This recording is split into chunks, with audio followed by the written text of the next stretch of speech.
Ito na ang talagang kahanga-hanga. Para sa akin, ito ang pinakamabenta. Para sa akin, ito ang pinakamabenta.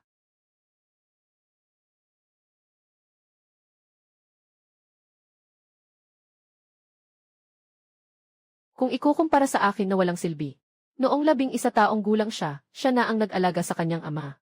Talagang mas malakas siya ng hindi mabilang na beses. Palaging iniiwasan siya ng mga tao sa nayon dahil sa kanyang hitsura. Ngunit talagang nagkaroon ng seryosong problema. Ang unang naiisip ko ay siya palagi.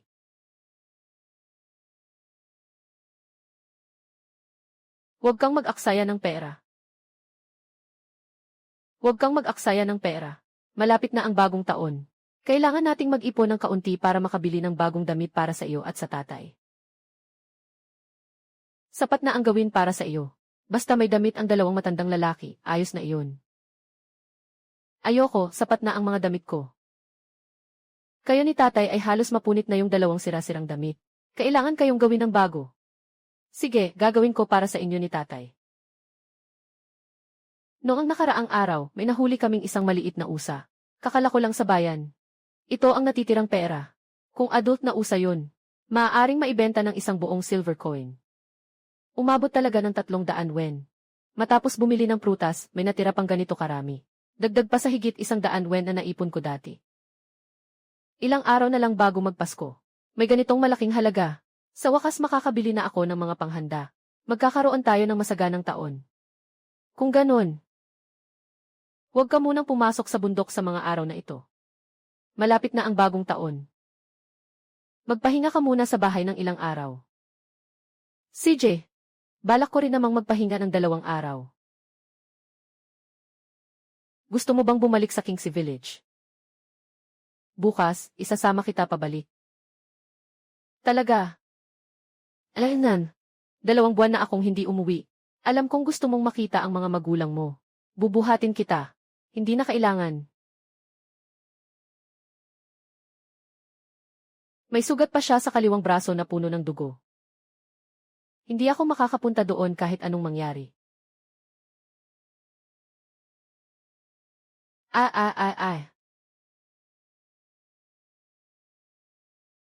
Anong ginagawa mo? Anong ginagawa mo?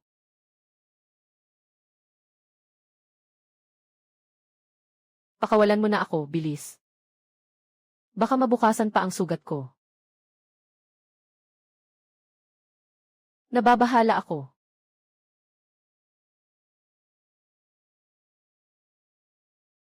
Pakawalan mo muna ako. Gamit ang kanan. Hindi maabot ang kaliwang braso. Kahit ang sarili mong braso, di ka pa rin mag-ingat. Maging maaalalahanin ka lang, huwag kang mag-alala sa akin. Hindi naman ako nag-aalala sa'yo. Ilagay mo muna ako sa lupa. Gamitin ang kanan. Hindi maabot ang kaliwang braso.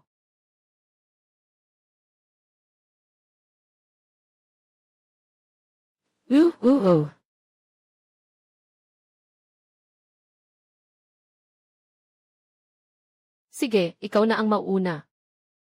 Huwag kang mag-alala, hindi naman siya halimaw na kumakain ng tao. Hindi lang naman siya mukhang masungit. Medyo malaki lang siya. Kailangan bang matakot ng ganito? Paano pa siya makangiti kung parang hangin na lang siya? Sobrang walang puso't isip. Uy, nakita niyo ba yung babae ng pamilya Lu? Nakita ko, Diyos ko. Ang lalaki niya, parang oso. Nakakainis talagang tingnan. Talagang nalilito na si Laolu. Napakasensitibo ng anak na babae. Mag-aasawa sa ganitong magaspang na lalaki. Isang sampal lang, baka mawalan na ng buhay. Tama ka dyan. Sa araw-araw, parang pinapahalagahan ang anak na babae. Pero sa huli, mababaw lang ang pag-iisip. Nagtanong sa kasal, ibinenta ang tao. Narinig kong napakayaman ng dote ng lalaki. Noong una, medyo naiinggit ako. Ngunit ngayon, nang makita ko. Ayoko na, balang araw kapag nagalit ang lalaking iyon. Lahat ng pamilya ng Lu ay tiyak na mapapahama. Siguradong kanina, nakita kong napakatagal ng kanyang mukha. Nang makita ako, wala man lang siyang sinabi. 2 buwan pa lang siyang kasal, pinabalik na. Talagang nakakahiya. Ngayon, may pag-asa na ang matandang si Ili na walang asawa sa kanlurang bahagi ng nayon. Basta't ang babaeng ito na walang gustong kumuha ay hindi karapat-dapat sa mabuting pamilya. Dati, narinig kong ikinasal ang pinakamagandang babae sa nayon sa isang malakas na lalaki. Pero hindi ko akalain na ang lakas niya ay parang isang itim na tor. Saan ba ito katulad ng mag-asawa? Ang dalaga ng nayon ay kaakit-akit na tumayo sa tabi ng bakal na tore. Kung hindi lang nakatali ang kanyang buhok tulad ng sa mga kababaihan, akala mo'y parang naglalakad kasama ang kanyang anak na babae. Putang ina, muntik na akong gamitin ng batang ito bilang baril. Akala ko talaga'y mga taga-ibang lugar na nag-aaway. Ito na nga, naging manugang na ng pamilyang Lu. Anong klaseng tao mula sa ibang nayon ito? Tawanan na, tawanan na. Hindi tayo katulad ng tamad na ito, na iniiwan ang lahat ng gawain sa asawa. May isang bundok ng damo pa na kailangang bunutin.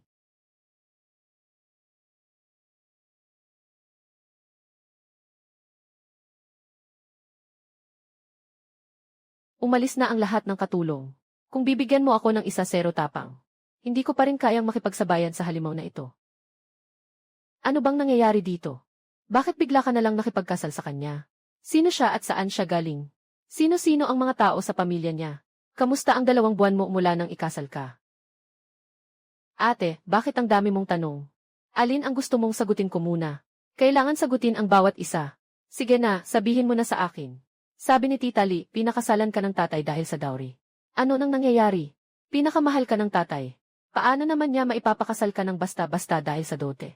Paano mo naman nasabing totoo ang sinasabi niya? Ang pag-aasawa kay Xuan ay desisyon ko matapos kong pag-isipan.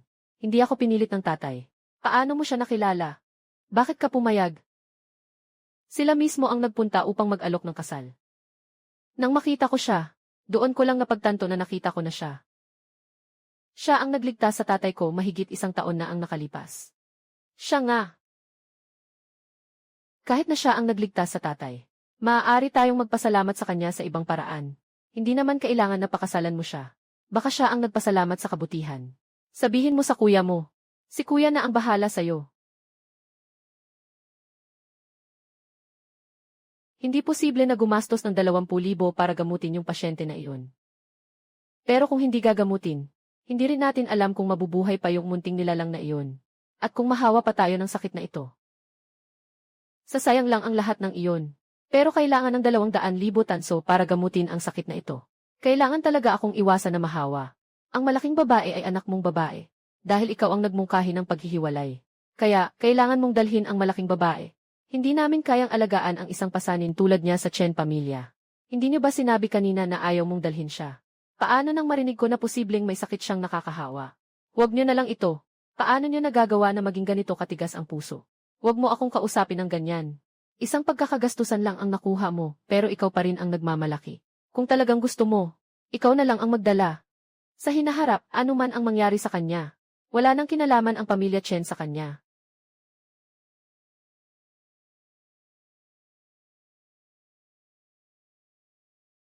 Walang katulad ang mga bituin sa langit kumpara sa taong nasa harapan mo.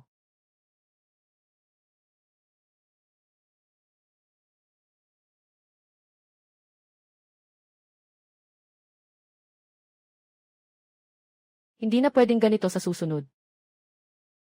Ano? Huwag mong gamitin ang iyong mukha para linlangin ang iba. Nagalit ka.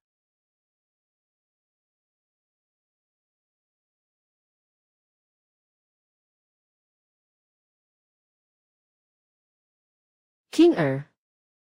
Maligayang bagong taon. Nagalit ako pero natutuwa ako para sa iyo. Hindi ba babasa? Natutunan mong gamitin ang iyong mga kalakasan para makamit ang layunin.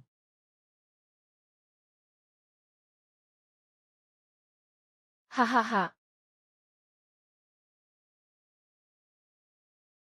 Sobrang labis ng mga tao sa pamilya Chen. Si Liqui ay buntis. Napakapayat, parang buto na nanginginig at malapit ng bumagsak, sobrang nakakaawa. At saka, yung matandang Chen ay sinabihan akong masama.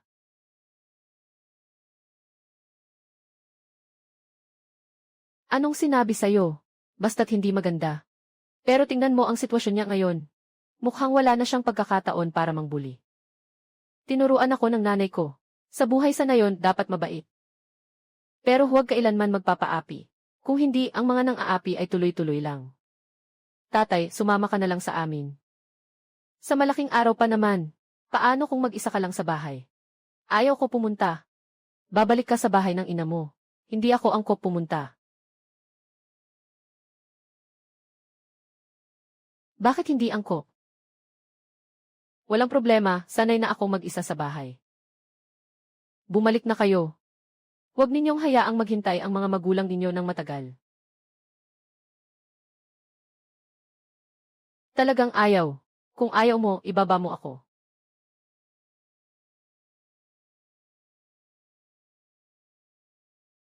Maghintay ka na lang sa bahay. Ihahatid ko si Itay sa pamilya Lu bago kita balikan. Bakit hindi na lang ako sumama sa inyo? Yung daang iyon ay masyadong mabuhangin. Siksik ang mga latsean. Kung lalakad ka, masisira ang iyong damit, at masusugatan ang iyong laman. Sige, maghihintay na lang ako sa bahay. Talagang napakaraming depekto ko. Tamad at takot sa sakit, at mahilig umiyak. Ayos na, masisira ang damit, mamimighati ako. Mayroon ding bagay na nakakabawa sa kanyang tamad na ugali. Sobrang-sobra na ang mga tao sa pamilya Chen. Si Liqui ay buntis. Napakataba niya na parang babagsak ang katawan sa sobrang payat. May isa pa. Si Lolo Chen ay nananakit sa akin.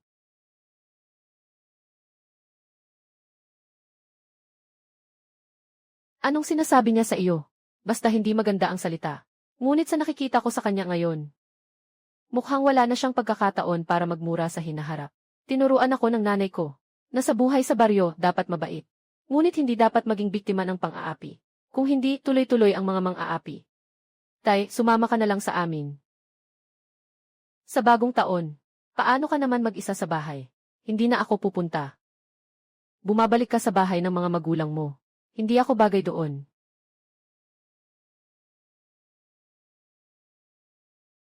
Anong hindi bagay? Walang anuman, sanay na akong mag-isa sa bahay. Bumalik na kayo agad. Huwag nang patagilid ang mga magulang mo.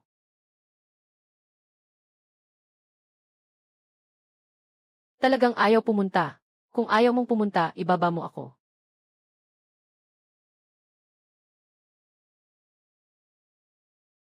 Maghintay ka na lang sa bahay.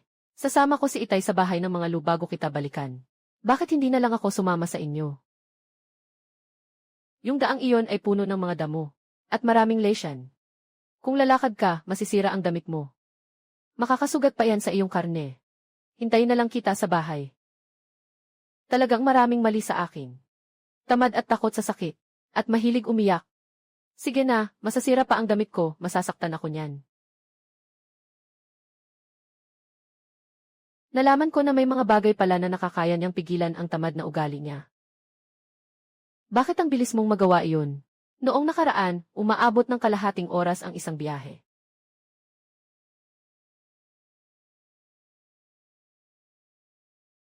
Anong nangyari?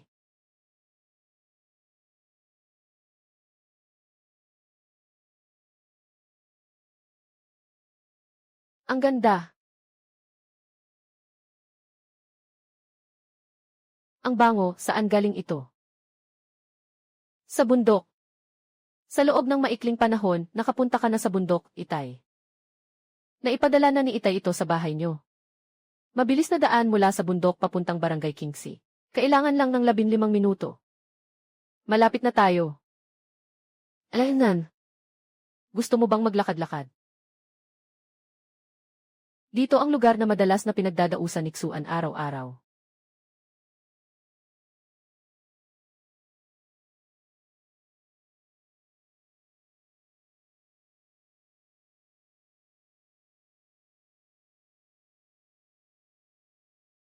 Sa totoo lang, hindi ako natatakot. Sa kanyang malawak na likod, sobrang nakakaramdam ako ng seguridad. Alam kong poprotektahan niya ako. Sadyang reaksyon lang ito sa hindi pamilyar na tunog. Takot. Natakot ka ba noong unang beses mong dumating? Nakalimutan ko na. Takot. Ilang taon ka nang umakyat sa bundok? 14 na taon. Pasensya na, talagang pasensya na. Tatay Xuan. Bakit araw-araw kang nakikipag-away sa tao? Kung sobra-sobra ang lakas mo, pumunta ka na sa bundok. Huwag mong palaging gawing gulo ang buhay ko. Pasensya na, pasensya na. Nahiya ako sa'yo.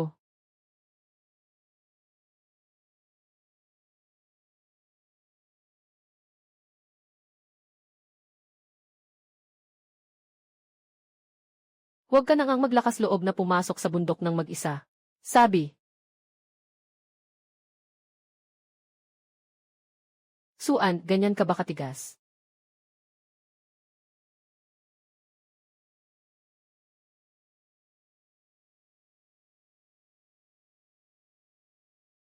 Tatay, nakakuha ako ng isang ligaw na manok ngayon. Sige na, hindi ko na kayang pakialaman ka. Suan, mag-shoot ka at mag-set ng bitad. Hanapin ang biktima at alagaan ito. Napakamaaga, tatay, okay ka lang ba? Akala ko, nasa 18 ka na. Nagsimula lang siyang pumunta sa bundok pagkatapos niyang maging adulto.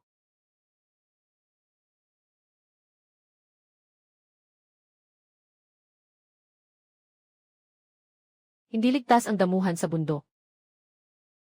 Hindi lang may mga insekto. Posible pang may ahas. Anong gagawin natin? Magtiis muna sandali.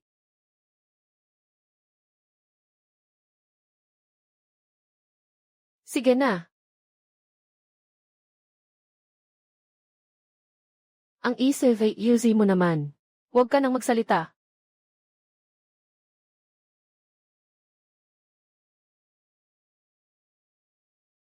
Bakit may ganitong kubo dito? Ginawa ko ito noong 18 taong gulang ako. Mas malamig dito sa mga butas sa paligid kaysa sa ibaba ng bundok ng ilang beses. Hindi ko kayang manatili mag-isa dito kahit 1 minuto. Ngunit siya ay nagtagal ng 1 gabi. Sabi niya, napakapayapa.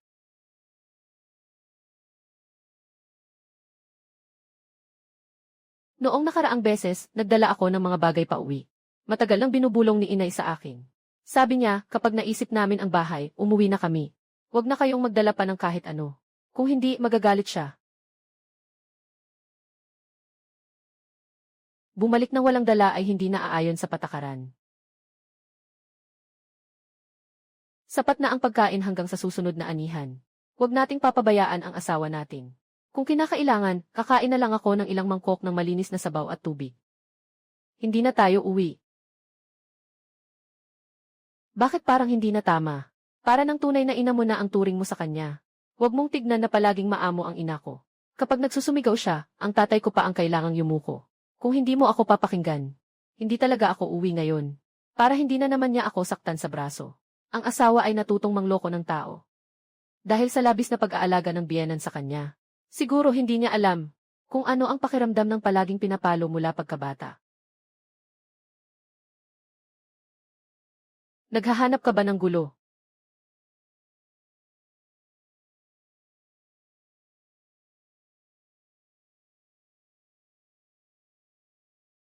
Ay, bumalik na ang pangatlong anak ng pamilya Lu.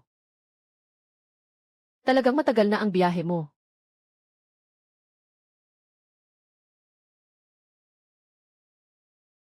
Ano bang pinagsasabi mo kanina? Sa isip ko, pinagsabihan na kita ng 800 beses. Pero ang batang ito ay paborito ng Ginoo. Kung saktan ko siya, walang magandang mangyayari sa aking 2 anak, na nag-aaral sa paaralang pribado. Ay naku, ay naku. Wala akong sinabi.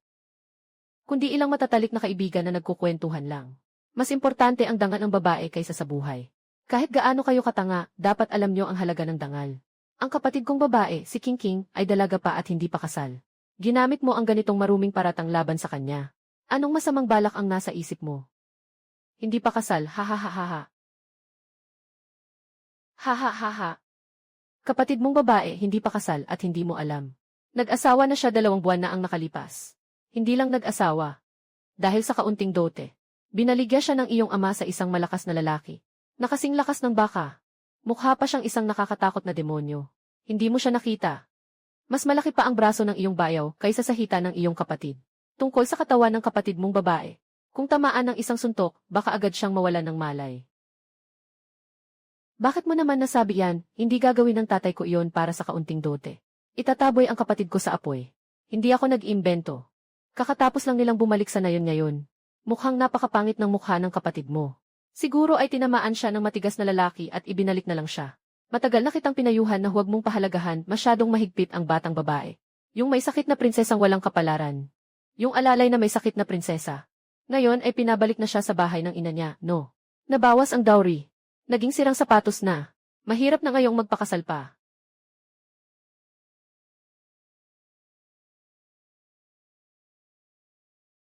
Hala, hindi maganda ang nangyari sa tita. Nag-away si kuya sa dulo ng baryo kasama si Tita Lee. Ano? Bumalik na si kuya. Hindi marunong makipaglaban si kuya. Siguradong matatalo siya.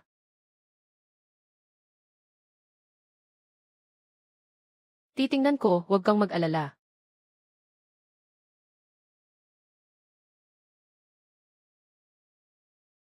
Anak, pagdating mo, talunin mo siya ng todo. Kung may mangyari, ako ang bahala sa iyo.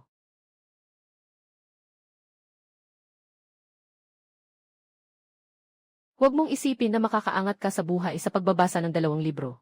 Ngayon, tiyak na aalisin ko ang balat mo.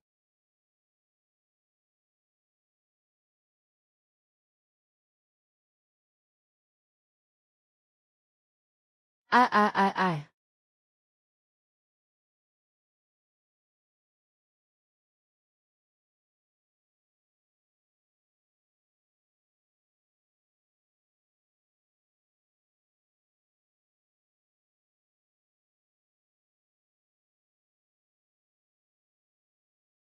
Ayos lang ba?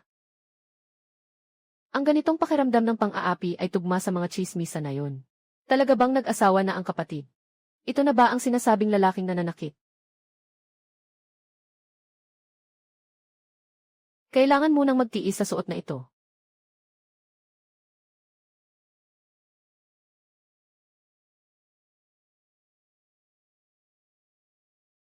10,000 kutsilyo, si Lizawdi.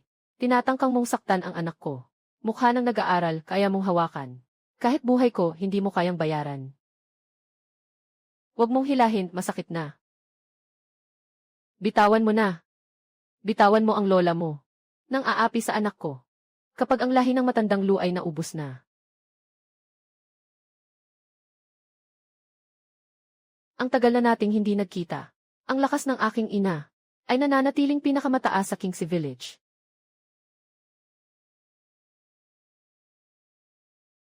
Ano bang kalokohan ang pinakawalan ng matandang ito? Na nakapagpasiklab sa'yo na makipag-away sa kanya. Ikaw na sa baryo ay itinuturing na mataas na tao. Nakatayo sa harap ng taong ito. Nakakahiya namang tumaas ang tingin sa maliit na katawan ni ate. Hindi ba nakakapagod ang liig niya kapag nakikipag-usap sa kanya? Sa sobrang tamad ni ate sa ugali niya. Malamang kaya niyang tumaas ang ulo para makita ng malinaw ang buong mukha ng lalaking ito. Evie, nung pumasok ako sa baryo, narinig ko siyang nagbubulungan. Sinasabi niya na ikinasal niyo si Tani sa isang mangmang. At sinasabi pa na masama ang itsura ni Tani ngayong bumalik sa baryo. Siguradong pinagsusuntok siya sa bahay may bahay niya. At saka,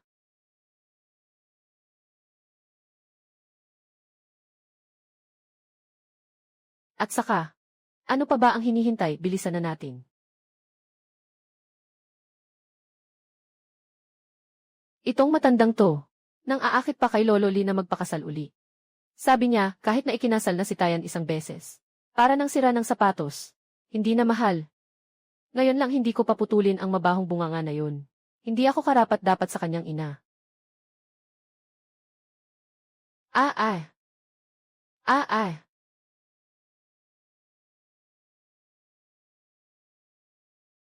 Magaling ang pagtanggal.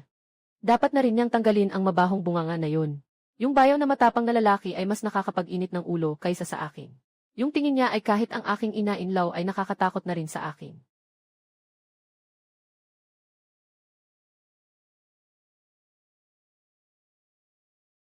Ngunit sa mga probinsya, hindi dapat mahina.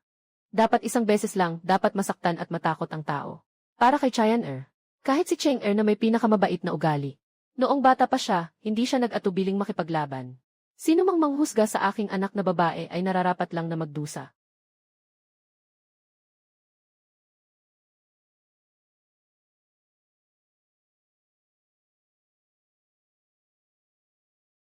Ikaw, walang kwentang babae. Ano na naman ang sinasabi mo sa likod? Hindi mapigilan ang bibig na ito. Araw-araw akong pinapahamak. Easy, ang mga kababaihang taga-Bukirin ay talagang mapalad.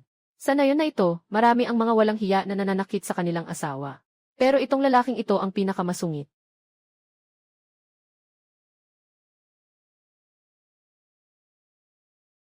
Nasa paaralan pa ang anak ko. Kung sakaling maging guro siya balang araw, wag na huwag siyang makakaaway. Hoy, Ginoong Lu. Hindi ka nagdadala ng sama ng loob sa maliit. Pag uwi nitong hangal na puta, sisiguruhin kong maparusahan siya ng husto. Kapatid, huwag kang makipag-away sa asawa mo. Wala siyang alam sa edukasyon. Huwag mong paniwalaan ang mga sinasabi niya. Nainis ka na rin. Nabugbog ka na rin. Itong gulo na ito ay kailangan na lang talagang kalimutan. Sa kabila ng lahat, isang baryo lang tayo. Minsan kita nakikita, minsan hindi. Bakit hindi ka pa umuuwi? Nasira ang kamay ko dahil sa taong iyon. Kung hindi ito maayos, paano kita mapaglilingkuran? Sino ang gumawa nito? Kung hahanapin natin ang manggagamot para sa buto, kailangan ng 10 tanso. Sasaktan kita, pero ayos lang. Papalitan ko ang iyong kamay. Sino ang maglalaba at magluluto para sa akin? Ito ang demonyo ng trabaho. Nang dumating ako, nakita ko ang haliging ito. Akala ko ay tao mula sa ibang baryo na nanonood ng dula. Ngunit siya pala ang naglagay ng masamang kamay. Kahit anong gulo ang gawin ng mga tao sa baryo, nakakita ng tao mula sa ibang lugar. Dapat tayong magkaisa laban sa kanila. Saan ka galing? Bakit ka nandito sa aming dayon, nag-aasta ka pa? Agad mong ayusin ang braso ng asawa ko. Kung hindi, hindi ka makakalabas ng aming dayon ngayong araw.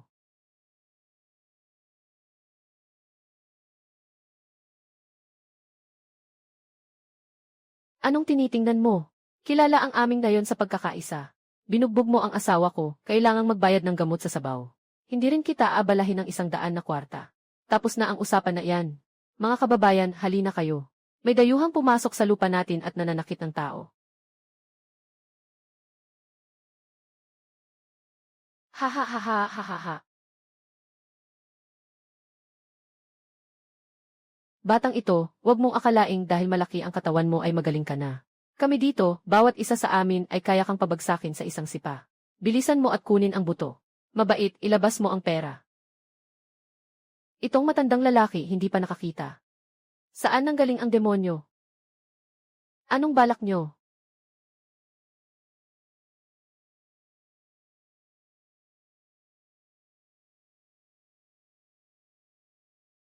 Bata.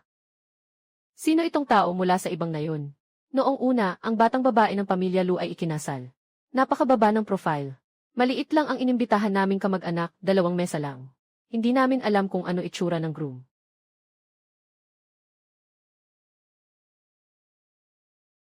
Siya ang aking lalaki.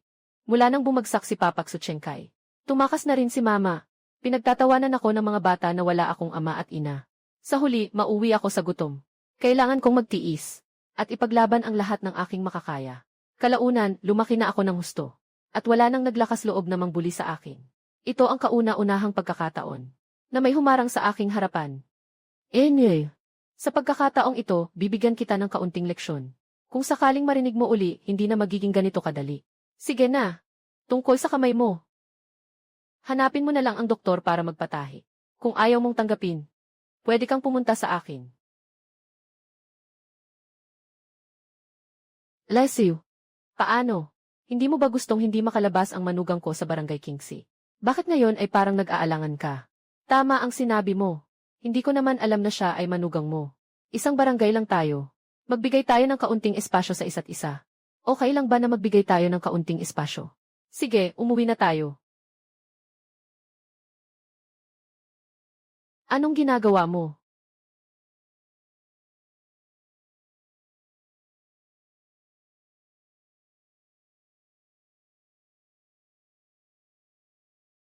Kailangan kong hanapin sila at tanungin ng mabuti. Hindi naman ako umuwi ng higit sa kalahating taon. Bakit nag-asawa na si Yao Mei? At nag-asawa pa ng isa? Napaka. Sabi mo, mukhang malamig siya. Kaninang umaga, malinaw kong nakita siyang nakangiti kay Tianer. Inalis niya ang kanyang damit at pinasuot sa akin. Sabi niya, nagmamalasakit siya. Pero ang tingin niya sa akin, ay hindi talaga nagmumukhang nagmamalasakit. Ang pinakamamahal kong bunso, ay nagpakasal sa ganitong tao. Kung si Tian ay maabuso ng ganitong tao, huwag na tayong mag-usap tungkol sa pagtulong. Siyempre, mas mauuna siyang matalo kaysa kay Tianer. Sa wakas, mas mataas siya ng kaunti. Mas madali siyang tamaan kapag bumagsak ang kamao. Ang galing mo sa pag-unlock ng pulso.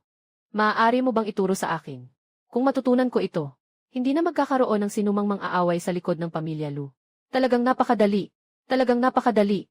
Hawakan mo lang ang pulso niya at pagkatapos. Hindi niya man lang nabanggit ang tungkol sa pagligtas sa tatay. Ako na mismo ang nakapansin. At sinabi niyang hindi siya nagmamalasakit sa aking katamaran. Mabuti rin siya sa akin pagkatapos ng kasal. Kaya pumayag ako. Naniniwala ka na sa kasal? Hindi ba't sinabi na sa'yo ng kuya mo na huwag pagkatiwalaan ang sinasabi ng mga lalaki? Hindi dapat pagkatiwalaan. Baka naman sinasabi lang niya yan para lokohin ka. Kuya, makikita mo sa kanyang pagligtas sa tatay na may mabuti siyang asal. Hindi siya masama. At saka, mula nang kami ay ikasal, talagang mabuti siya sa akin.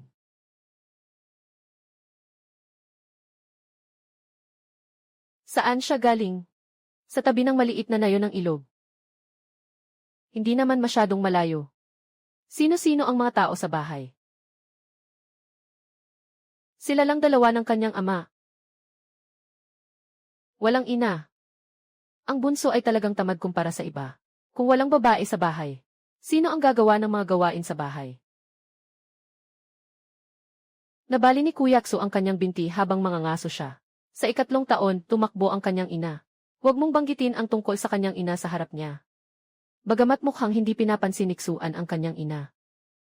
Pero malamig lang ang itsura niya, pero mainit ang puso. Sigurado siyang maalala rin niya ito sa loob. Sandali lang.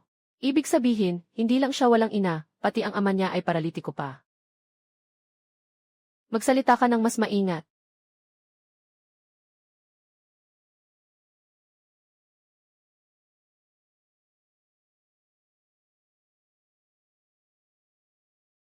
Hindi ako sang-ayon. Paano mo naman mapapayag na mapakasal sa ganitong tao? Mapakasal ka ba para mag-alaga sa kanila ng mag-ama? Ano ang iniisip ng mga magulang mo? Na pumayag sila. Siguro nakita ni tatay na dahil sa pagtulong niya sa kanya, pumayag siya.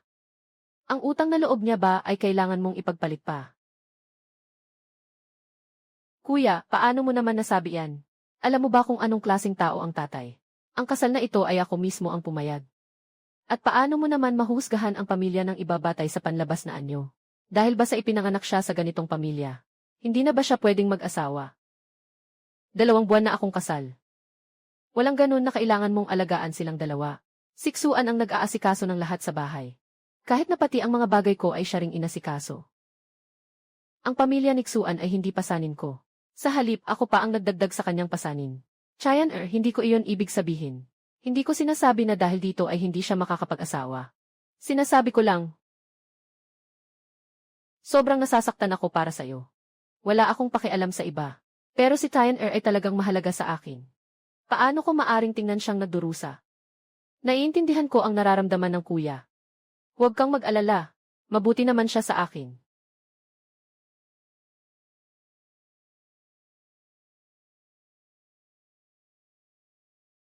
Totoo iyon. Hindi ko inakalang ganito siya. Kaya niyang umabot sa ganitong kalagayan. Sa huli, may itsura siyang medyo hindi masaya, na pwedeng biglang sumuntok anumang oras. Pero nung kanina, nang pumasok siya para huminto, tahimik pa siya. Naririnig ko pa ang pagbabalik tanaw ko sa mga sinasabi ni Tia Linamura kay Tayan. Biglang nagbago ang mukha niya. Mas mabilis pa siya sa nanay niya. Diretso niyang inalis ang isa pang kamay ni Lizaodi. Mukhang siya ay may pakialam kay Chayaner. Kung hindi lang sana masyadong mahirap ang kanyang pamilya, mabuti na rin sana kung makahanap siya ng katulad ni Ksuan. Si Chayan ay maganda mula pagkabata. Palagi akong nag-aalala na kapag siya ay ikinasal, hindi siya mapoprotektahan ng kanyang asawa. Ngunit sa laki ni Ksuan at sa kanyang nakita ngayong araw, hindi ko na kailangang mag-alala tungkol dito. Nakapagpasya na ang mga bagay. Mukhang okay naman si Chayan basta't mabuti siya sa'yo. Tandaan mo, hindi kailanman kayang talunin ng kuya mo siya. Kung hindi siya mabuti sa'yo, pwede kang lumapit sa kuya mo. Kahit na hindi kayang talunin ng kuya mo siya. Pero sa huli, ibinuhos ko ang buhay ko para dito. Kailangan din siyang maturuan ng leksyon. Ate, alam kong ikaw ang pinakamahalaga sa akin. Huwag kang mag-alala. Sasamahan ko siya para maging maayos ang buhay namin. Sana makahanap ka ng kapatid na babae para sa akin agad. CJ. Hindi ko talaga inasahan. Pagkatapos kong umalis, ikakasal na si Yao Mei. Siguradong may dala na naman ang kuya ko.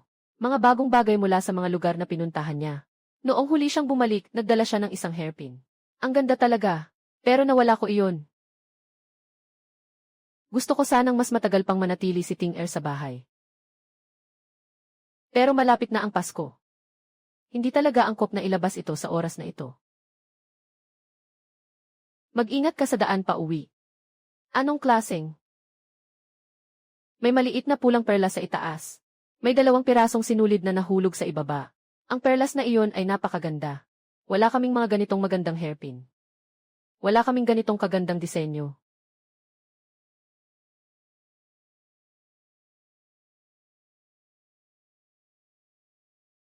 Uy, umuwi ka na agad. Esel, nakain na ba ang tatay ng tanghalian? Nakain na.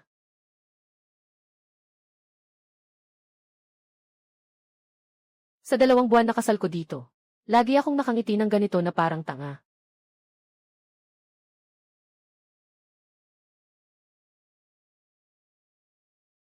Hindi na kaya nang gamutin ang mga binti ng tatay. Di ko alam. Hindi kayang gamutin dito ng doktor. Ilang taon na ang nakalipas, naghunting ako at nakakuha ng kaunting pera para makahanap ng maraming doktor para sa tatay. Pero lahat sila ay umiling. Kaya't hindi na ako pinayagan ng tatay na gumastos ng ganun.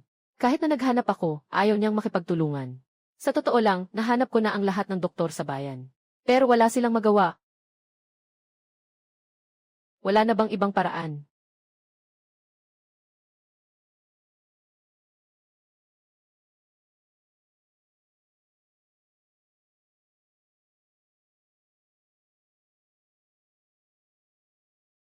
Bakit may ginawa ka ring damit para sa akin?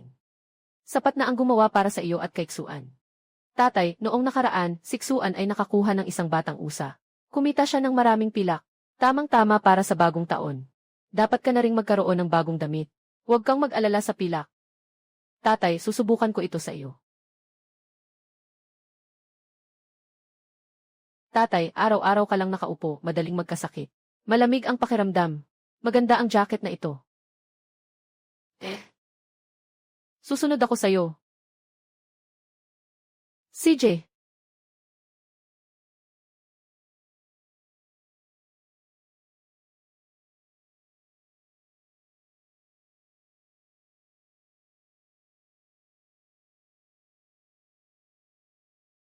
Ang ganda ng suot ni tatay. Tatay, ang ganda ng kulay mo sa suot na ito. Naging 0 taon na mas bata. Hahaha, ang tamis talaga ng dila ni Lu, hahaha. Seryoso ako sa sinasabi ko. Kahapon, sa kanlurang bahagi ng nayon, nakatagpo ako kay Ginoong Chen. Yung pagmamalaki niyang mukha. Hindi talaga maihahambing sa kabutihan ni Chayan. Ay naku, hindi mo alam. Yung anak ko, sobrang masunurin. Kahapon, kumuha ako ng 1 sako ng bigas para iparami. At nagdala ng 1 sako ng puting bigas. Mas gugustuhin kong kumain ng hindi masyadong masarap. Basta't may pera akong maibigay para sa bagong damit.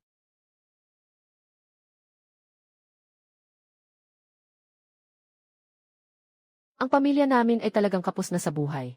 Mas gugustuhin pang ibenta ang mga gulay sa lupa at kumain ng mga ligaw na gulay. Basta't makabili ng mga gamit para magyabang.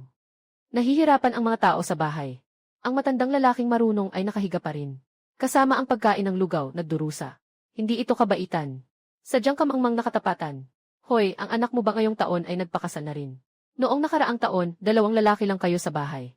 Kahit na magulo ang buhay, ayos na rin. Ngayon, sa wakas, may babae na mag-aalaga sa bahay.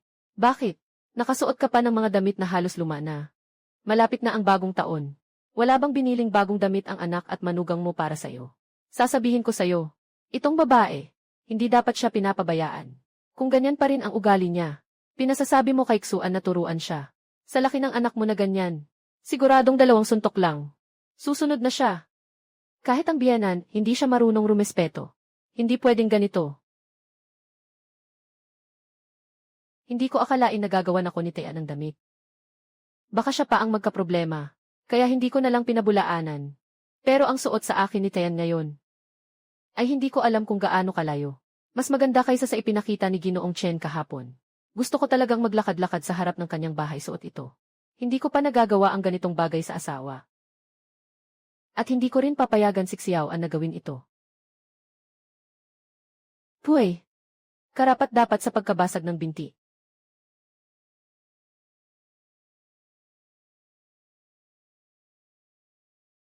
Sayang, hindi makalakad ang binti ko. Abala si Xiao An sa kusina. Naghahanda ng tanghalian. Hindi pwedeng siya ang magdadala sa akin palabas.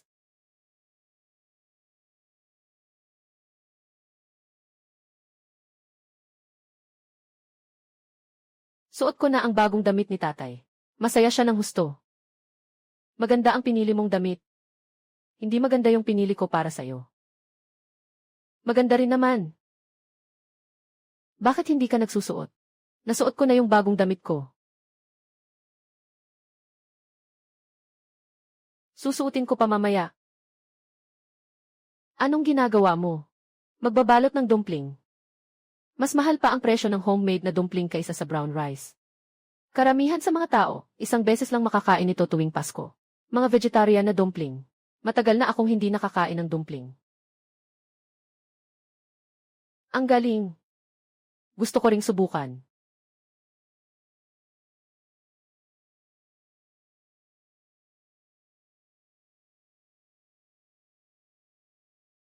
Bakit kaya?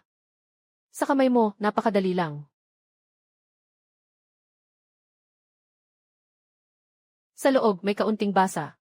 Maglagay ng kaunting pulbo sa ibabaw at ilagay ang sausawan.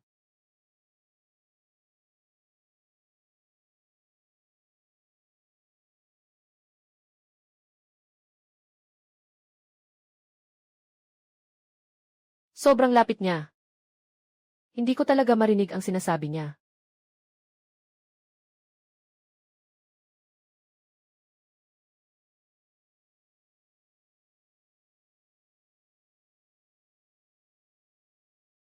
Haha!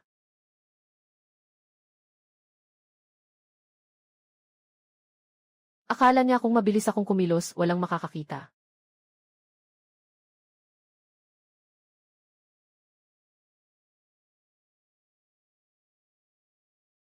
Anong ginagawa mo?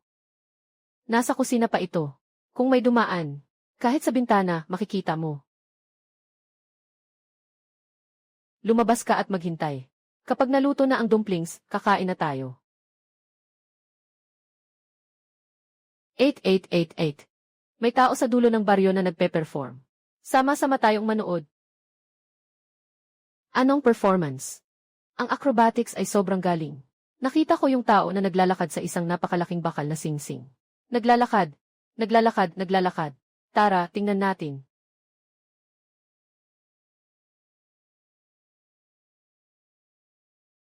Alaynan.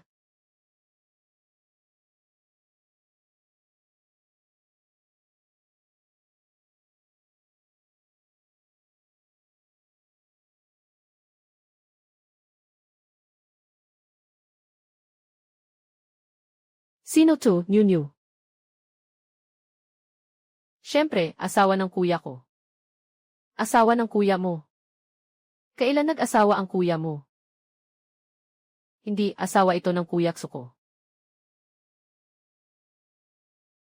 Oh, kay Ksuan pala.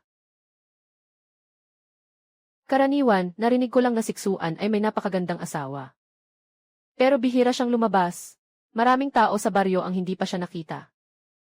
Ngayon, sa wakas, nakita na. Tunay nga ang mga bulong-bulungan. Hindi ko akalain na si Ksuan ay swerte pala. Na nakapag-asawa ng napakagandang asawa. Saan ka galing na baryo? Sa Kingsi na baryo. Yun yung katabing baryo namin. Ayos lang yun. Talagang napakaganda ng batang babae na ito. Parang hindi siya taga-baryo. Ang ganda talaga ng balat niya. Kahit isang babae, gusto ko nang pumunta at haplos-haplusin. Alaynan. Lesiw. Kahit gaano pa siya kaganda. Kung walang pakikiisa sa magulang. Sa bagong taon, magpapaganda pa siya. Pero ayaw pa niyang magbigay ng damit sa biyenan niya. Alaynan. Ay naku. Kapatid Chen, gumawa ka na naman ng bagong damit ah. Mukhang maganda talaga ang tela na ito. Ito ay tela na binili ko sa halagang 5 sentimo. Lahat ay gawa ng guro. Hindi nakapagtataka, mukhang maganda talaga ang tela. Sobrang bagay sa iyo ang suot mo. Sino bang nagsasabi na hindi? Dati ayaw ko pa nga magbayad ng mahal. Pero ang anak ko ay may paggalang sa magulang. Hindi niya kayang tumanggi. Magalang din ang aking manugang. Kahit buntis ay pumupunta pa rin sa pagtatanim at paghukay. Tuwing gabi, kapag naghugas ako ng paa, siya ang nagdadala ng tubig. Kapag kumakain ng masarap, siya ang nauna kumain sa akin. Ha ha ha.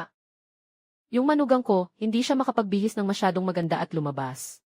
Nakapag-asawa na pero wala namang anyo ng may asawa. Hindi ko alam kung sino ang gusto niyang akitin sa suot na ganito. Nasa kondisyon pa siya pero kailangan pa ring magbuhat ng tubig at magtanim. Tuwing gabi, siya pa ang nagdadala ng tubig para sa akin. Kapag may masarap na pagkain, siya ang nauna sa akin. Ha ha ha. Hindi makalabas ng masyadong makulay ang manugang ko. Parang hindi siya kasal sa kanyang anyo. Hindi ko alam kung sino ang gusto niyang akitin sa suot na ito.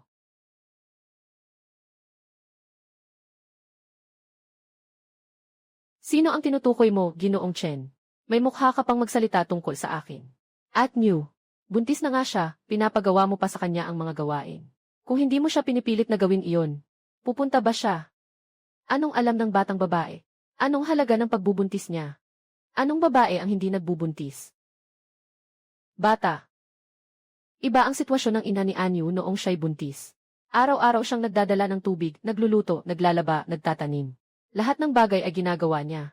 Anong alam ng batang babae? Ano namang masama kung siya ay nagdadalang tao? Sino bang babae ang hindi nagdadalang tao? Ano bang balak ni Ginoong Chen? Ano sa tingin mo ang balak ko? Bakit ganito ang sinasabi ng taong ito na walang silbi? Alam ko naman kung ano ang paggalang sa matatanda at pagmamahal sa mga bata. Kailangan kong turuan siya ng leksyon para sa kanyang ama.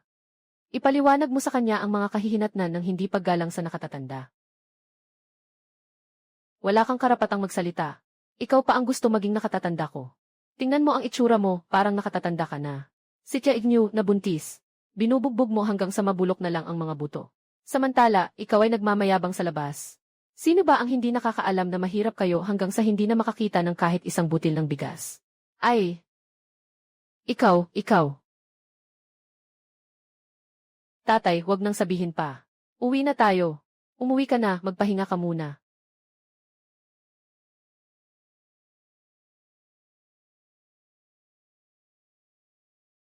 Bakit ka aalis? Anong alam mo, batang babae? Si Inyo, ang asawa niya, kumain ng maayos. Para sa kanyang pagbubuntis. Ang pamilya ni Lao Chen ay nagbigay ng masasarap na pagkain. Na inuna naming ibigay sa kanya.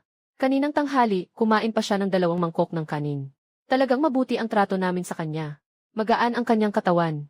Kaya siya mismo ang hindi tumataba. Sino ang dapat sisihin dito?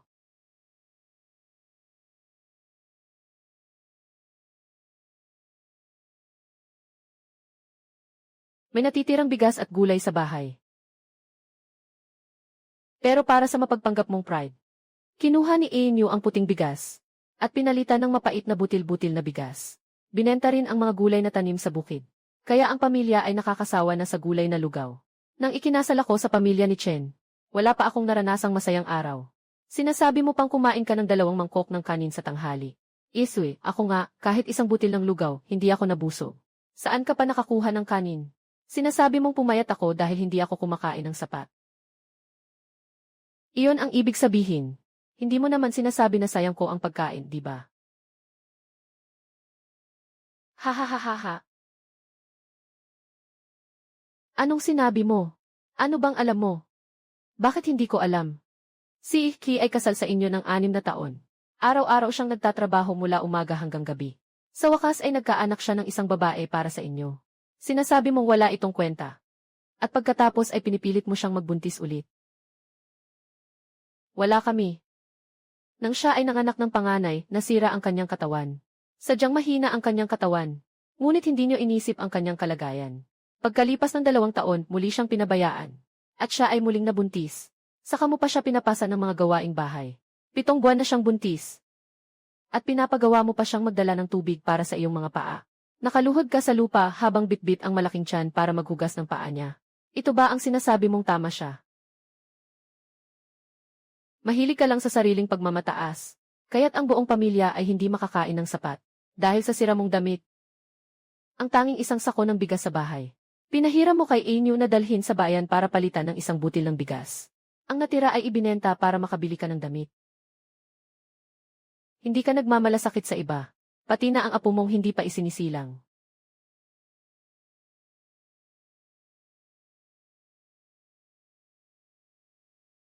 Hindi mo ba nakikita ang iyong mapanlait na anyo? Kahit gaano pa kaganda ang suot mong damit, hindi nito matatakpan ang baho sa iyong pagkatao. Ikaw.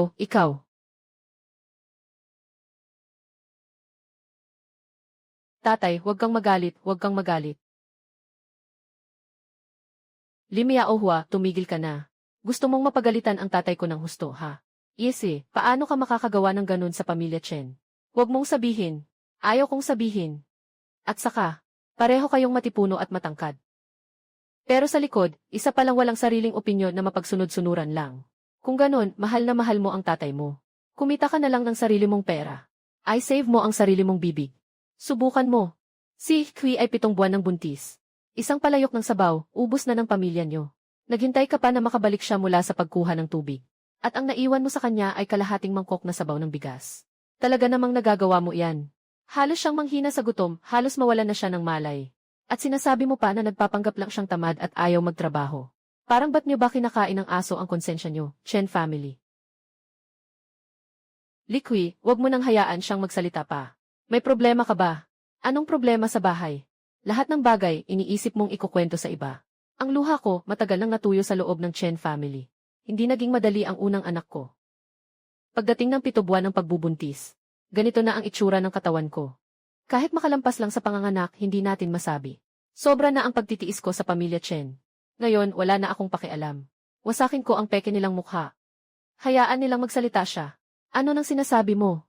Likwi, nag-aaklas ka ba? Huwag mong kalimutan kung sino ka. Sino ako? Ano nang sinasabi mo kung sino ako? Chen Inyo, noong ikinasal ka sa akin. Sabi mo talagang aalagaan mo ako.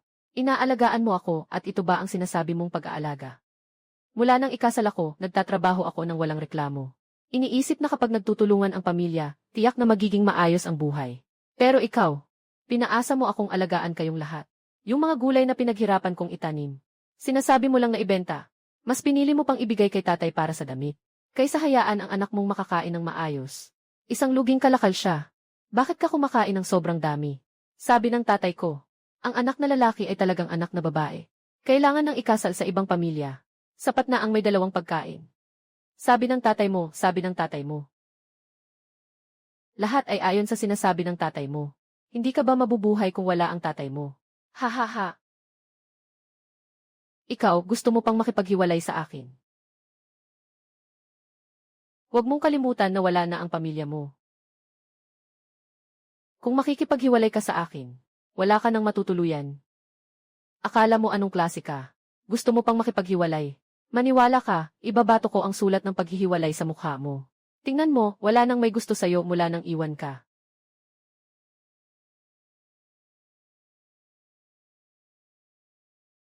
Chen Inyo, anong sinasabi mo? Hindi ba't dahil wala ng pamilya si Ikui?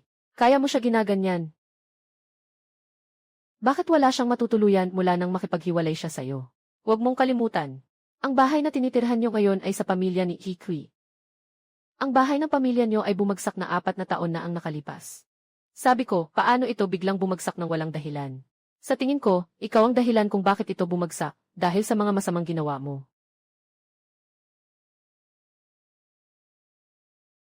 Napaka-absurd at sobrang mayabang.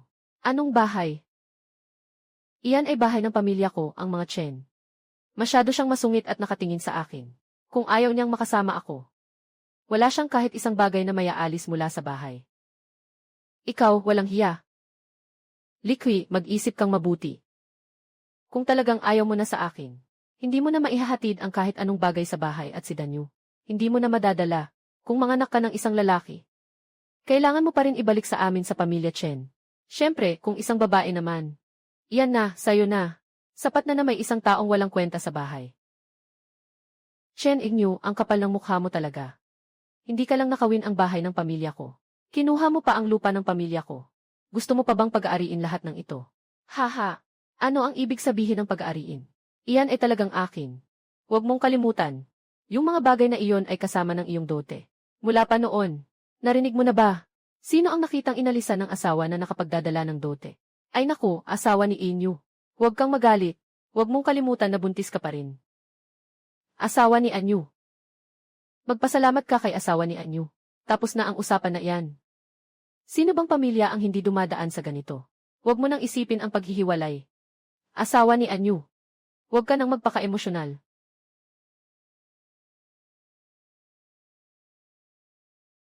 Nakikita si Iki na napilitan ganito. Masakit ang puso ko sa dibdib. Parang gustong punitin.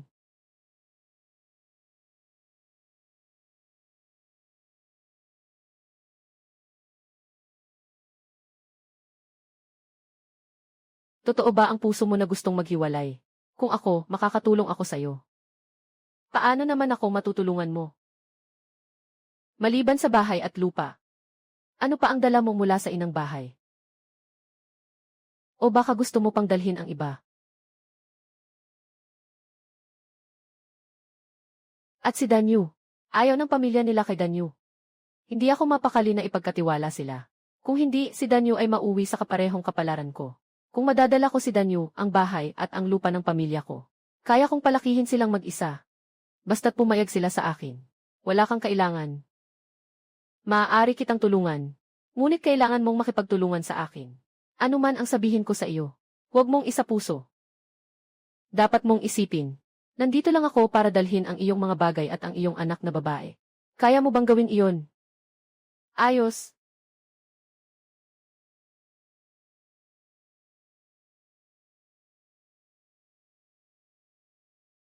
Gusto mong makipaghiwalay sa asawa. Ako, gusto kong makipaghiwalay sa asawa. Si Likui ngayon ay sobrang payat, parang buto na lang. Walang kahit anong kasiyahan. Matagal na akong nababato sa kanya. Kaya't ngayon, sinasamantala ko ang pagkakataon para makipaghiwalay. Laging may dahilan sa paghihiwalay. Hindi ko alam kung anong batas ang nalabag niya. Nakalabag siya, nakalabag siya. Paano ko ba sasabihin? Sa totoo lang, nakarating si Likui sa bahay ko. Nagsatsaga at nagsisilbi sa mga magulang ng asawa. Talagang wala akong masyadong maisip na mali sa kanya. Anong? May pangalan ang batas ng bansa. Hindi nagkasala ang asawa sa 7 dahilan. Kaya't hindi maaaring hiwalayan. Kung talagang hindi na kaya, maaari lamang na maghiwalay. Dahil hindi mo naman masabi kung anong kasalanan niya.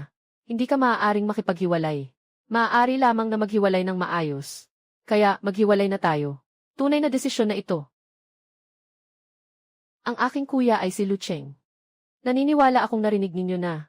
Tinuruan niya ako magbasa ng ilang salita. Mas mabuti kung tutulungan ko kayong sulatan ng isang liham ng paghihiwalay. Sa baryo, iilan lang ang marunong magbasa. Kung wala ang isang magandang babae na marunong magbasa, mahihirapan kayo. Hindi ko talaga kayang isulat kahit isang liham ng paghihiwalay. Mag-relax ka lang. Nadelay kami ni Xiaoan sa daan.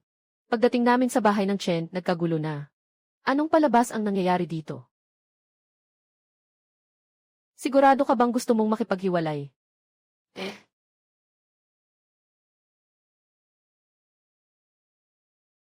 Sa wakas, medyo humupa na ang tibok ng puso ko. Tila nag-urong ang lahat kanina dahil sa nerbiyos.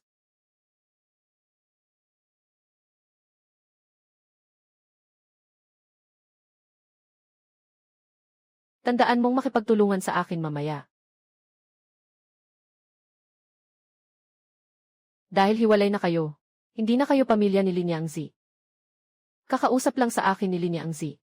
At sinabi niyang ipaalam ko sa inyo na alagaan si Danyu. Malapit na siyang mag-3 taong gulang. Mabuti na lang at makakatulong siya sa bahay. Sabi ng tatay ang anak na lalaki ang tamang landas. Isang anak na babae na may maitutulong na gawin ay sapat na. Kung magkaanak pa ng marami, walang silbi.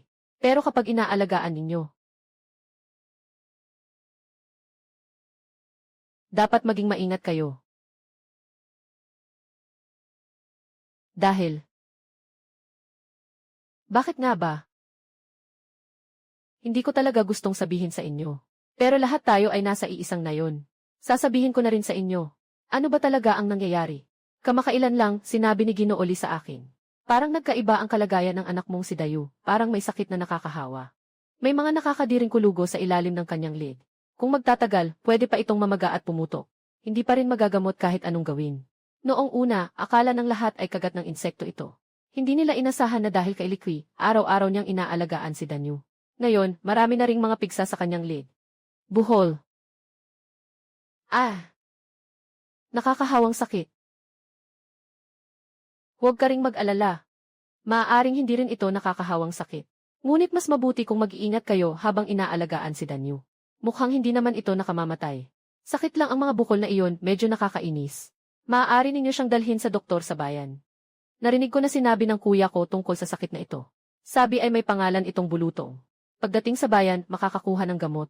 20 sentimo lang ang kailangan para magamot ito. Gaano karami? 20 sentimo. Ngayon, hindi na kami makakain ng pamilya ko. Paano pa kami makakapagbigay ng 20 sentimo para sa paggamot? Gusto niyo bang magtrabaho ang malaking babaeng ito para sa inyo? Ngayon narinig niyo na kailangan ang 20 sentimo para sa kanyang paggamot. Ayaw niyo na. Ang bilis niyong magbago. Paano ko kayo pagkakatiwalaan? Ano ang gusto mo? Maliban kung isusulat mo ang liham ng pagputol ng ugnayan. Ha ha ha ha ha. Isusulat ko na lang, isang pabayang tao. Ikaw lang ang nagmamalaki dito. At ang anak sa aking sinapupunan. Dapat isama mo rin siya. Hindi pwede kung anak na lalaki ang nasa iyong sinapupunan. Kailangan itong ibalik sa pamilyang Chen. Kung pareho lang itong walang silbi. Ang pamilyang Chen ay talagang magingit-ngit. Kung ganun, ay mas mabuti pang. Wala na lang. Babae, ikaw na lang ang magpagamot. Kung ayaw mong magpagamot, hayaan mo na siyang ganyan. Tingnan mo kung kaya ng pamilya Chen. Yung mga salitang hindi man lang tumulong sa sariling anak. Kakatapos lang ng paghihiwalay. Bakit bigla siyang nagbago ng ugali? Kailan ba siya naglakas loob na makipag-usap sa akin ng ganito? Mag-isip kayo ng mabuti. O baka wala na talagang dapat pang itira. Kailangan talaga. Sagutin. Ang kanyang ama. Sa katawan niya, hindi pa natin alam kung makakabuo siya ng bata. Lalo na't hindi rin tiyak na lalaki. Sa mga kondisyon ng pamilya namin, madali na lang makahanap ng isa pa. Bakit pa natin papayagan ang susunod na asawa na umupo dito sa likod? Magkakaroon lang ng hidwaan. Tama nga. Ang bagong kasal ay may napakabagsik na puso. Sila ay nagmumura kahit sa kanilang sariling dugo.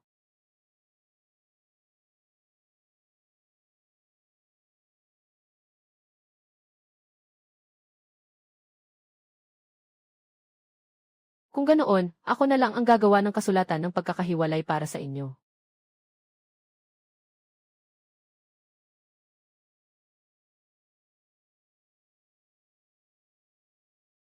Noong ako ay ikinasal, ang pamilya ko ay nagbigay sa akin ng 3 bahagi ng lupa bilang dote. Pagkatapos, sila ay nagkaroon ng aksidente. Dagdag pa, ang lumang bahay ng pamilya Chen ay nawasak ng flash flood. Kaya't dinala ko sila sa bahay ng aking ina. May naiwan pang 1 ektarya at 7 bahagi ng lupa sa bahay ng aking ina. Ngayon, ginagamit na nila ito para magtanim ng mga pananim. Ang mga gamit na ginagamit nila, kahit 1 pares ng mangkok at kubyertos, ay galing sa naiwan ng aking pamilya. Kailangan kong ibalik ang lahat ng ito. Nanganak ang nanay ko sa akin. Nasira ang kanyang katawan, kaya't ako lang ang nag-iisang anak na babae. Sino nang mag-aakalang ganito ang mangyayari sa akin pagkatapos mag-asawa? Matapos ang napakaraming taon ng impyernong buhay. Hindi ko na kayang isipin. Kung sakaling makita ako ng nanay ko sa langit, siguradong labis siyang masasaktan. Huwag kang umiyak, si Kui. Huwag kang mag-alala, kapag nanganak ka, aalagaan kita. Sa natitirang mga araw natin, alagaan natin ang ating mga katawan. Hindi ko talaga hahayaang mangyari sa iyo ang masama. Araw-araw na lang ay umiiyak. Hindi ko alam kung bakit ka umiiyak. Nakakabuwisit, sabihin mo na lang na bawiin mo ang lahat ng ito. Mukhang nananaginip ka lang. Ngayon, lahat ng ito ay pag-aari ng pamilya Chen ko. At wala ka ng anumang kaugnayan sa pamilyang Chen. Ang sinasabi mo, hindi mo rin madadala. Kung ano ang maaring dalhin, hindi na iyon nasa iyong kapangyarihan.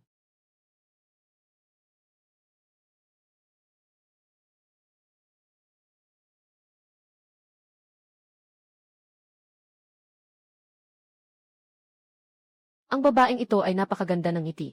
Bakit parang may malamig na pakiramdam ako sa likod? Ano ang ibig sabihin nito? Ano nang ibig mong sabihin? Ito ay pag-aari ng kanyang pamilya. Siyempre, maaari niyang dalhin ito. Ano ng kababawan ang sinasabi mo? Iyan ay mga dowry na dinala niya. Mula noon hanggang ngayon, sino ang nakitang nakakuha ng dowry pagkatapos mahiwalayan? Baka si Ginoong Chen ay matanda na at nakakalimot. Kakatapos lang nilang pumirma ng kasunduan sa paghihiwalay. Ayon sa mga batas ng datu na pagkasunduan na, para sa mga naghihiwalay, kailangang ibalik ng lalaki ang buong dote ng babae. Kailangang ibalik ng babae ang buong halaga ng kasal ng lalaki. Ano bang ibinigay ng pamilya niya sa pamilya mo bilang kasal? Wala, kahit isang sako ng bigas, hindi pa nila naipadala sa amin. Mali naman, Ginoong Chen. Hindi mo ba sinabi noong una na nag-asawa ka kay Linya Angzi, na nagbigay ka ng 50 wen at 2 sakong bigas bilang dowry? Bakit ngayon parang sinasabi ni Linya Angzi na wala kayong naibigay mula sa bahay, kaya't nakakuha ka lang ng asawa? Haha. Tama, narinig ko rin si Ginoong Chen na nagsabi noon na ang pamilya niya ay napaka-generous para makakuha ng asawa. Sinabi rin sa akin iyon. Noong panahon na iyon talagang nainggit ako. Naisip ko pang ipakasal ang sarili kong anak na babae doon. Diyos ko! Buti na lang hindi nangyari. Paano ka nahuli? Nagalit ka at nagsalita ng labis. Naniniwala ka na rin, di ba? Kahit ano pa ang sabihin mo. Kung tama ang reasoning mo, sige lang. Pero huwag mong asahang madadala mo ang kahit ano. Ginoong Chen. Akala mo ba'y gusto mong mag-netfish kahit sa batas? Sabi ng kuya ko. Matapos mapanatili ang kapayapaan sa digmaan, mas naging focus nila ang kabuhayan ng mga tao. Kung may makita kang may umaangkin ng ari-arian ng iba at nagkakalat ng gulo, kapag nahuli, tiyak na paparusahan ng bitay. Ikaw, sinasabi mo yan pero akin talaga ang bagay na iyon. Paano ko naman siya maaangkin? Bukod dito, paano naman magiging ganito kabigat na krimen para sa bitay? Ganito ba talaga kalala? Bakit hindi tayo mag-ulat sa mga otoridad? Ikaw.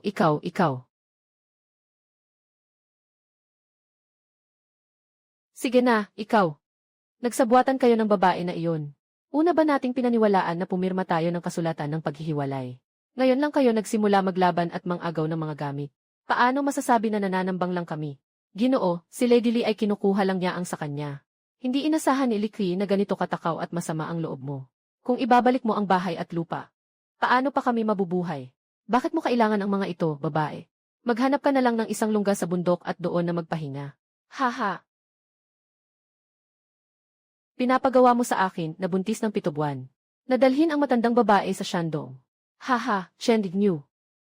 Akala ko'y medyo tanga ka lang sa iyong pagmamalasakit sa pamilya. Ngunit hindi ko inasahan na ganito kalupit at walang hiya ang puso mo. Tinanong mo ako kung ibabalik ko ang bahay. Paano na kayo mamumuhay? Hindi mo na lang sinasabi. Pwede namang tumira sa kuweba. Sasabihin ko sa'yo, lahat ng bagay sa bahay na iyon ay mula sa pamilya ng aking ina. Huwag mong asahan na makakapagdala ka pa ng kahit isang mangkok. Huwag mong asahang makakatira ka pa sa kuweba. Mag-isa kang tumira. Sigurado ka bang hindi ka matatakot kahit pamapatawan ka ng bitay? Para mo lang akong tinatakot. Paano naman mangyayari na bitayin ka sa ganitong bagay? Pinakamatagal, ilang araw lang ang kulong. Kapag nakulong na talaga. Mukhang hindi mo pa napanood ang bagong batas ni Dawu. Matapos ang digmaan noong nakaraang taon. Upang mapanatili ang kapayapaan. Ang kasalukuyang emperador ay nagtakda ng sistemang pamamahagi. Upang maiwasan ang ilang tao na mang-api at matakot sa masama. Nasamantalahin ang kaguluhan. At magdulot ng kaguluhan. Itinataas ang mga parusa. Para magsilbing babala. Kayo ba talaga ayaw magpasaklolo kay Ginoo Lee? Hayaan ang mga opisyal ang bahala. Ako lang si Anyu, ganito ang anak ko. Siya ang aking buhay. Wala pang lalaking anak ang Angkan Chen. Kung dahil sa Anyu ay mapatay sa bitay, hindi kaya tuluyang maputol ang lahi ng Angkan Chen. Bilisan mo, makipag-ayos ka sa asawa mo. Sa isang pamilya, hindi maiiwasan ang mga hindi pagkakaintindihan. Huwag naman sanang umabot sa hiwalayan. Nanay ng bata, bakit ganito? Punitin mo ang kasulatan ng paghihiwalay. Ituring mo na hindi nangyari ang mga pangyayari ngayon. Mabuti tayong lahat na mamuhay bilang pamilya. Huwag kang mag-alala. Sa hinaharap, tiyak na magiging mabuti kami sa iyo. Siya nga si Ikui. Huwag na tayong makipaghiwalay, okay ba? Huwag kang mag-alala, magiging mabuti ako sa iyo mula ngayon. Punitin mo na ang kasulatan ng paghihiwalay. Chen Ignu, paano ko hindi alam yan? Hindi mo akalaing mayroon ka palang ganitong kakayahang magbago ng anyo. Ang bilis naman ng pagbabago ng mukha mo. Kanina lang ay matigas ka pang pinapapunta akong tumira sa kuweba. Bakit ngayon na kayo na ang nasa sitwasyon, hindi na pwede? Gusto mo bang ipagkait ko ang kasunduan at parang walang nangyari? Hindi mangyayari yan.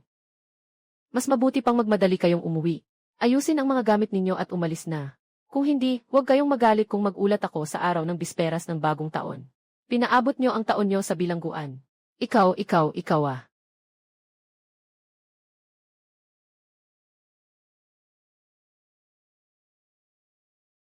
Ah,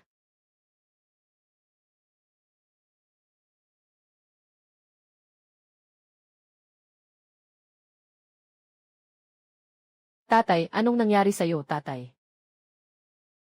Likwi, tingnan mo kung anong ginawa mo sa tatay. Gusto mo bang patayin pa siya sa galit? Bawiin mo pa ang bawi. Kakaunti na lang, halos magka-asthma na ako sa inyo. Yung pakiramdam ng napipilitang sumuka sa sobrang kawalang pag-asa. Ramdam ko pa rin iyon ngayon.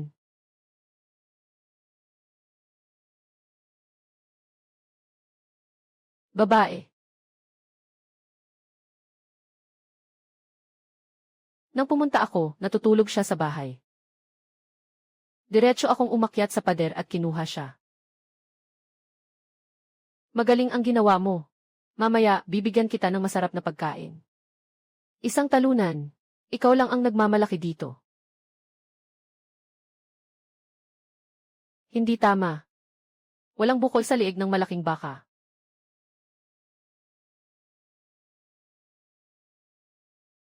Niloloko mo ako.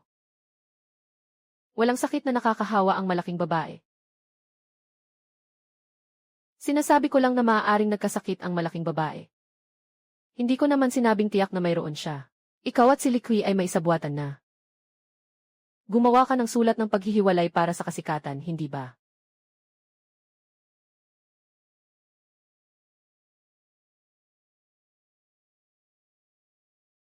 Ah, bitawan mo ako. Masasaktan na ang kamay ko. Ah, ano ang gusto mong gawin?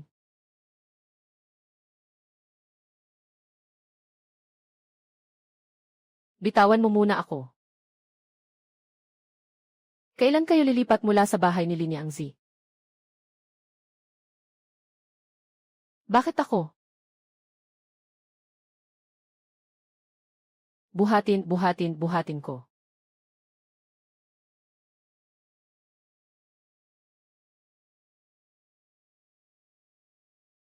Ang iyong liham ng paghihiwalay at liham ng pagputol ng damdamin. Agad na dalhin ito sa opisina ng gobyerno para lagyan ng selyo. Pagkatapos nito, ikaw ay malaya na. Susunod, alagaan mong mabuti ang iyong katawan. Para sa hinaharap, makakapag-anak ka. Salamat sa iyo. Salamat sa iyo. Salamat sa iyo. Kung hindi dahil kay Lutian, hindi ko matatalo ang walang hiya na anak ni Chen. Kung naiwan ako sa Chen, mas lalo akong mamamatay doon. Itong utang na ito, ako, si Likwi, kahit anong gawin ko, hindi ko pa rin mababayaran.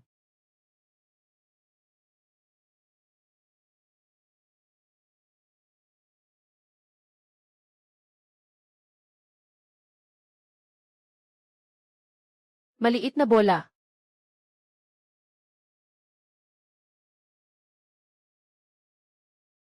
Nakalimutan mo na ba si tita? Nalungkot si tita.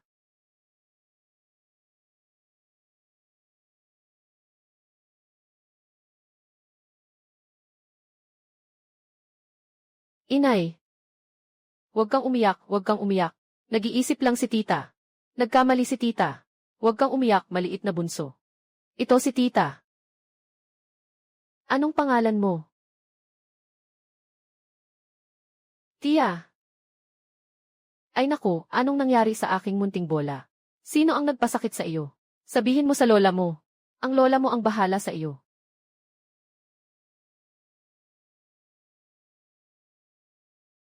Ang munting bola ay umiiyak dahil natakot kay Xuan. Ese, papatayin ko. Ayos lang. Hindi talaga maihahambing ang tao na ito. Si Lukiao ay ikinasal na ng mahigit 3 taon. Ang panganay na manugang ay dumating na ng maraming beses. Pero hindi kailanman nagsabi na makakatulong siya. Isang magsasaka na hindi marunong magbasa ng marami. Ngunit sa kalooban, siya ay isang malaking macho. Hindi ko alam kung saan ko narinig ang kasabihang ang tunay na gentleman ay hindi pumupunta sa kusina. Kaya ginagamit ko na lang ito bilang dahilan para tumanggi. Hindi pa ako nakapasok sa kusina kailanman. Sa dami ng taon na kami nagsama, bihira lang siyang pumunta sa bahay namin. Ayaw niyang pumunta at hindi rin siya masaya. Kung ikukumpara sa bawat beses na si Lukyao ay pumupunta at may dalang bagay, ang aking nakababatang biyenan ay makakapagdala ng 2 kamote. Lahat ay mataas at maluwag na. Kung hindi dahil sa dila ng panganay na manugang. Saan kaya niya nahikayat ang panganay na anak na babae na mag-asawa sa kanya? Pagkatapos magpakasal, nagbago na ang kanyang ugali. Tingnan mo siksuan. Bagaman tahimik at hindi masalita. Makikita ang kanyang saloobin sa atin at kailutian. Lahat ay makakakita. Talagang ang tao ay kailangan ng mga bagay na nakikita. Ha ha ha.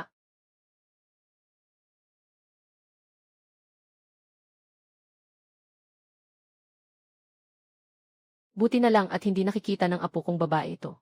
Kung hindi, tiyak na hindi siya titigil ngayon. Paano gagawin?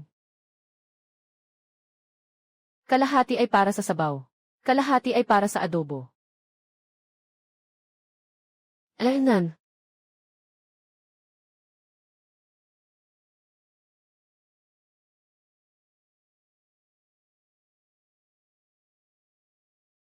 Huwag po sanang magalit si Kuya Lu at si Tia Jo. Matagal na pong nagmamaneho siksuan sa pangangaso, sanay na siya. Maaaring nakakatakot ang kanyang galaw, pasensya na po. Hindi po, hindi po. Paano po masasabi na bastos iyon? Maingat po ang galaw ni Ksuan.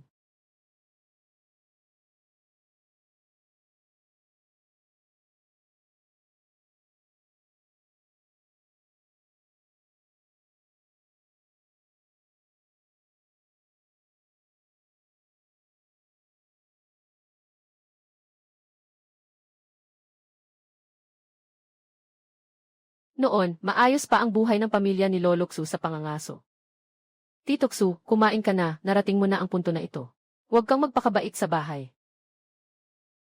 CJ.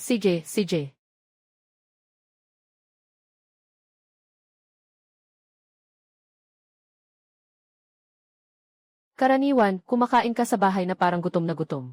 Napakalakas ng ingay. Bakit ngayon parang mabagal ka at parang ibang tao?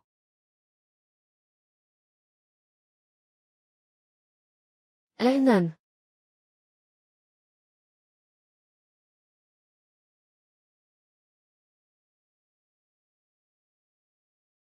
Anong ginagawa mo? Ilan lang naman ang karne dyan. Kailangan mo bang kainin ito mag-isa? Hindi ba ako pwedeng kumain? Ginawa ito para kainin, di ba? Kung hindi ako makakain, bakit pa ako babalik sa'yo?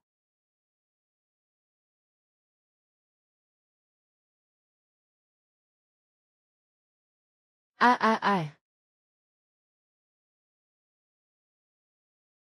Huwag kang matakot, munting bola. Nandito ang lola mo. Walang anuman, okay lang. Bakit ka sumisigaw? Hindi ba pwedeng makipag-usap ng maayos? Natakot na ang maliit na grupo sa'yo. Ano bang sinigaw ko? Kumain ka na lang ng maayos. Bakit mo ako tinamaan? Kung hindi, magkakaroon ba tayo ng ganito?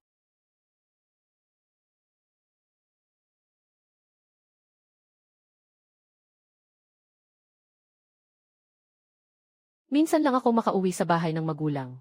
Ayaw na niyang magpanggap kahit kaunti.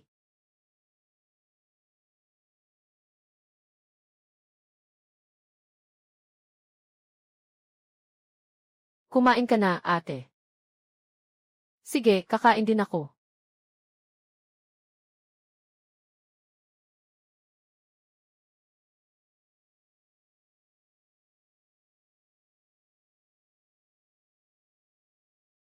Ugh. Bakit parang lalo pang lumalala ang ugali niya sa'yo? Ganito na talaga siya dito. Paano siya sa bahay? Noong una, todo ang pagsalungat ng mga magulang. Ako mismo ang nagpasya na magpakasal. Kaya't ganito na ang naging buhay ko. Hindi ko na sila dapat alalahanin. Kahit wala siya sa bahay, ganyan pa rin ang ugali niya. Medyo masama lang ang kanyang ugali. Wala nang iba. Kiower. Noong una, nang gusto mong magpakasal sa kanya, hindi kami sang-ayon ng iyong ama. Ngunit dahil ikinasal ka na, wala nang pagbabago sa sitwasyong ito. Sa mundong ito, mahirap para sa mga babae ang mamuhay. Kahit na mas mahirap kaya pa ring tiisin. Ngunit kung hindi nagkakaisa ang pamilya, hindi magiging maganda ang buhay. Ang pagtiis sa ganitong sitwasyon ay magpapalakas lamang ng kanyang determinasyon. Lalong nagiging sobra-sobra. Magaling ka namang kumain ng sunflower seeds. Kung hindi lang ako natatakot na mas lalo pang maging mahirap ang buhay ni ate sa pamilya Zhu, hindi sana ako paulit-ulit na nagtitiis sa'yo. Lalong lumalala ang trato niya kay ate. Hindi pa rin masaya.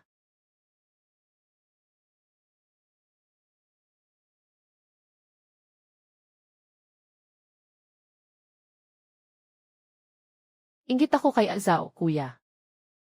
Hindi naman dapat ikasal si ate sa kanya noon. Akala niya ang galing-galing niya. Kung hindi dahil sa ate. Eh.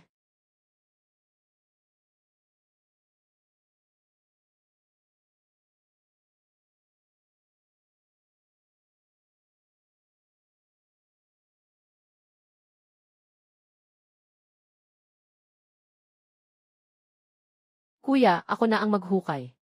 Huwag kang kumilos, ako na ang gagawa. Kung ganito ang mangyayari, baka hindi pa tayo matapos bago magdilim, hindi kayang hukayin ang butas para sa kanya. Kuya, baka kailangan nating mag-isip ng ibang paraan. Sino yan?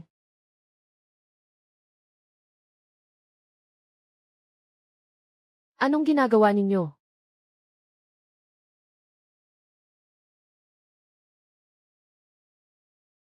Bakit nandito ka? Tinutulungan si tatay magdala ng kahoy. Baka umulan mamaya. Pinapahinga ko siya. Dala mo muna ang kahoy pabalik.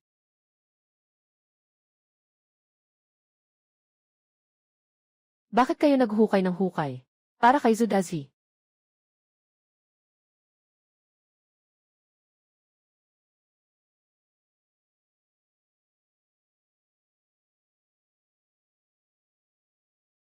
Sa kanila, baka hindi pa rin makuha kahit madilim na. Tinutulungan ko kayo para lang bigyan siya ng aral. Gusto mo bang mabulok ang kanyang binti? Huwag, gusto ko lang siyang bigyan ng aral. Kung talagang mabulok ang binti niya. Sa huli, siya pa rin ang magdurusa. Siyang maghihirap, kapatid. Basta turuan mo lang siya. CJ.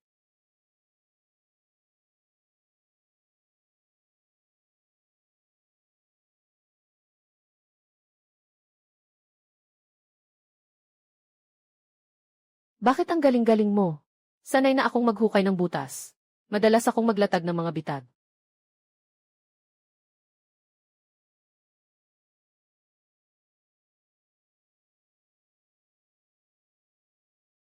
May mga teknik ba dito?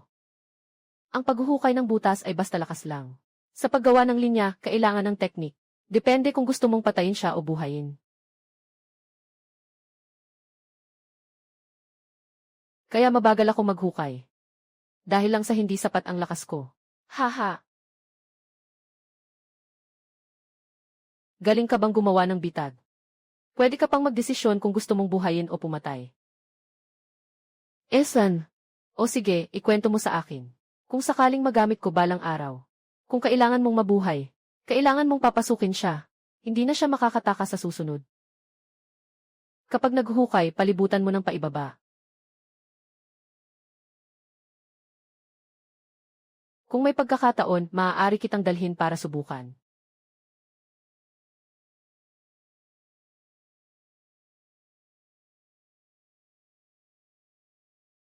Halos sapat na.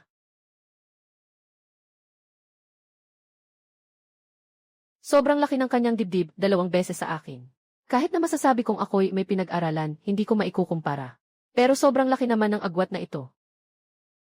Paano mo naabot ang ganyang katawan? Sa pagtakbo sa bundok. Para hindi magduda si Judazi. Pumunta ako at umakyat sa bundok. Bumalik ako sa kabilang bahagi. Ayos lang.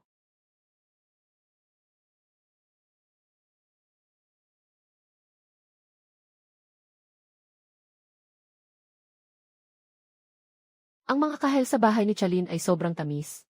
Sayang, nakakuha lang tayo ng isa. Dumating na siya. Bukas, magpapanggap tayong tahimik at kukuha pa tayo ng dalawa. Lele, mahina lang. Kung marinig ni tatay, sisigawan na naman ako. Pwede namang pumunta. Pero kailangang pumunta hanggang dulo ng maliit na daan na iyon. Hindi ka na magpapabaya ngayon. Kuya,